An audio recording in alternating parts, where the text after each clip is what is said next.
I'm delighted to say I'm joined by the winner of this year's Challenge Tour, Dave Evans. Thanks for the time, Dave. How are you doing?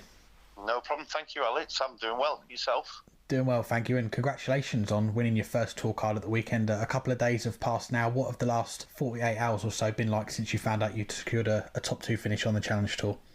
Oh, it's been absolutely mental. It's been non-stop the last couple of days, and with a load of congratulations off quite a lot of people, and doing interviews as well. So it has been manic, yeah. We last had you on the show back in April, early on in the lockdown, and you were impressing on the Modus Online League. We just spoke to Richie Edhouse, also involved in it. Both finished in the top two on the Challenge Tour. How much did it help having that competitive games to play in on the stream during the lockdown? Absolutely massive. It was one of those that playing against some of the best players in the world. It's got to do something to your game and obviously and in your head as well. So if you think you can, you're going out there on the lockdown and beating the likes of Phil Taylor, Raymond van Barneveld, and people like that, and obviously Richie was in as well, and you're doing that week in, week out, then there's no reason why you can't do it on a floor tournament at the Challenge Tour. So I think it helped massively, yeah. And you were among the 200 plus players that we saw in Barnsley at the weekend, 6 Challenge Tour events over the 3 days. What was your reaction though when the PDC announced that the Challenge Tour was coming back? So a lot of people probably didn't expect it to continue with the restrictions that we've got at the moment. Yeah, to be fair, I was delighted with it because obviously playing with in the lockdown and things like that, yes, it has helped me massively. And I'm thinking to myself, well, if other people haven't been doing anything, then it's going to stand me in good stead because not many people are going to have the practice matches under the belt. So when it came back on, it was good to actually get back to competitive sport again, to be fair. As we touched on, the Modus Online League, that kept you busy for a few months, but what about in the build-up to last weekend? Did you manage to get in any local comps or any practice with people in person before going to Barnsley? Just a couple. There was a couple of local competitions that Alan Hodgson puts out. He does quite well with his company, so there was a couple of them, but it wasn't sort of massive.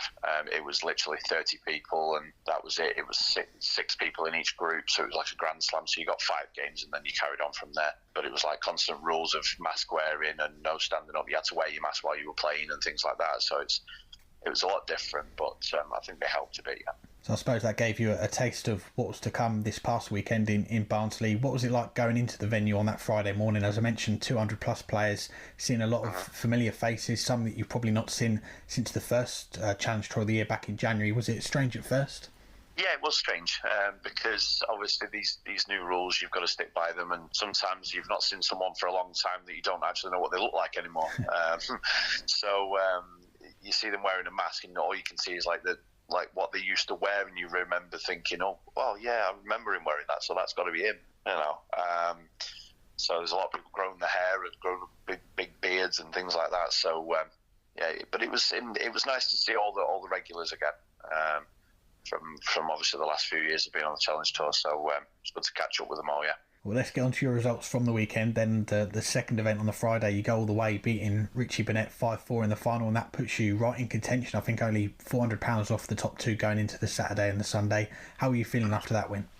After that win, ecstatic, because I thought to myself, going into the competition with 150 quid on the merit, I thought, well, just play like you can, and you'll do it. You'll try and do something. So when I won that one, it was a little bit nerve-wracking after that because I'm thinking, well, I've got to do a bit more now. But to get that first win, it was on the first day was really, really good. On the Saturday, the second event, I've got to mention the 12 darter in the decider to beat Nathan Rafferty 5-4 in the semi-finals, a win that puts you top of the order of merit. Then you go on and win the title. You're £1,300 clear at the top. What was that Saturday night like going into that final day top? It was so tiring. I mean, I think I went 4-1 up against Nathan Rafferty, and I was thinking to myself, just keep going. And just out of nowhere, he started playing well again, and I thought, oh no, here we go. So got to 4 apiece, and then where the 12 darter came from, I do not know. I think I hid that one in the locker from him. But once I won that game, I thought, well, that's top of the thing, and then winning it to win 2, it's an absolute amazing achievement for myself, and obviously to try and get a tour card, which has happened. So yeah. Looking back at the weekend overall, that leg in particular, that must be one of the most important and best legs that you've thrown for a very long time, considering what that meant in terms of that Order of Merit. Of course, that was probably one of the best double 13s I ever hit. Yeah, so it was, I told this to Nathan afterwards. I purposely aimed for big numbers with that. I had 81 left. Big 19, big 12. I went to aim for the big 12 and it went in treble 12, and that's probably one of the best double 13s I've ever hit. But yeah, it was. He wasn't happy for about 2 seconds after he hit that, but we had a laugh about it after. So.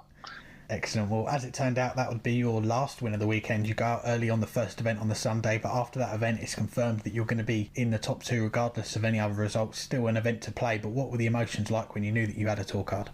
It was weird. I was nervous up until one of my best friends, Scott Taylor.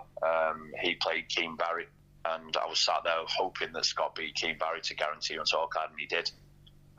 So it's ironic that one of my best friends beat the guy that gave me my tour card. So it was a relief when he beat him to know that I was guaranteed it then.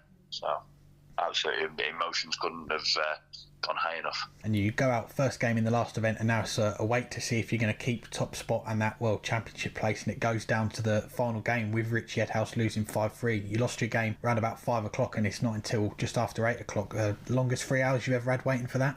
Absolutely. I don't think I've walked as many steps in my life. Constantly just walking around, pacing up and down, and just trying to chill out. But it's so nerve-wracking thinking, are you going to get into the World Championships for your first time or not? So you've got to wait round. And I watched his previous game against Dave Parletti, and then I walked away after that. And I was going to watch the game that he was playing against Kevin Goetz, I think. And then I walked away. I sat next to Peter Manley and watched it on Dark Connect. I couldn't physically stand there. But when he got the 76 to win the match, I was elated, to be fair. As I say, that result confirmed top spot and a debut at the PDC World Championship coming up in a couple of months. Not many players can say that they've played the BDO World Championship at the start of the year, and then at the end of the year they're playing in the PDC version. Where does that rank among your achievements in darts so far? It's amazing to do both. To play in back-to-back World Championships in 2 different organisations, it's an amazing achievement for me, and for anybody. It is massive for me to be able to do that. Not to mention the nice little prize at the end of it. So. Well, before then, it's highly likely we're going to see you back on the Pro Tour before next year anyway, an invite to the Winter Series via the Challenge Tour, Order of Merit if any of the players drop out. You've played a couple of weekends on the Pro Tour last year. How much are you looking forward to hopefully getting those 5 events in? I'm really looking forward to it. I believe it's been confirmed that I'm in the Winter Series anyway, because I believe Jamie Lewis isn't playing. But yeah, it's going to be really good. Hopefully, obviously, I'm going to stay indoors and just practice indoors to hopefully pass my COVID tests and things like that. So, really looking forward to playing, get practice before I actually do it for real. And those 2 weekends that you played in on the Pro Tour last year, you got a win over Gary Anderson. You played a lot of the big boys, the likes of Peter Wright, Adrian Lewis, Simon Whitlock. How much are you relishing the chance to play the world's best week in, week out next year? Absolutely. It's been a dream of mine since I started playing darts since I was a kid, to play against the best of the best, and now I've got 2 years to do that and prove what I'm capable of. It's an absolute elation for me to be able to go up against the likes of Peter Wright again and play Michael Van Gerwen and Ada Lewis again and Simon, because they know that I've been there and I've played them. They know how good I am. As Adrian Lewis said the last time I played him, he said he saw I beat Gary in Dublin, but played him in Barnsley, and he said, let's see how good this kid really. And I said to him, and he just looked at me and he just went, well, he said, if you don't get a tour card in the next 2 years, I'll be surprised. Well, you mentioned there as well, playing darts as a kid, and we've spoken before to you on this show about your early successes in darts, that World Masters 2002, a few days before you turned 13, getting to the last 16, the youngest to play in the men's event. If you told yourself back then, 18 years ago, you'd be playing on the professional circuit at the highest level now, what would have been your reaction? I wouldn't have believed you.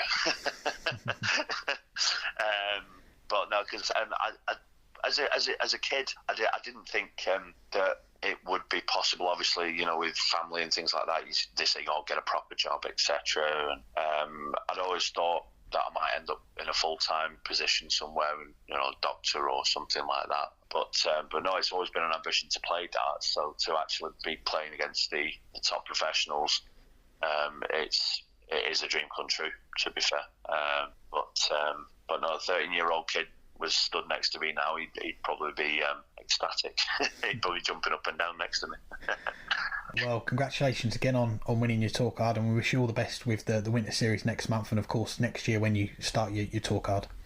Thank you very much, Alex.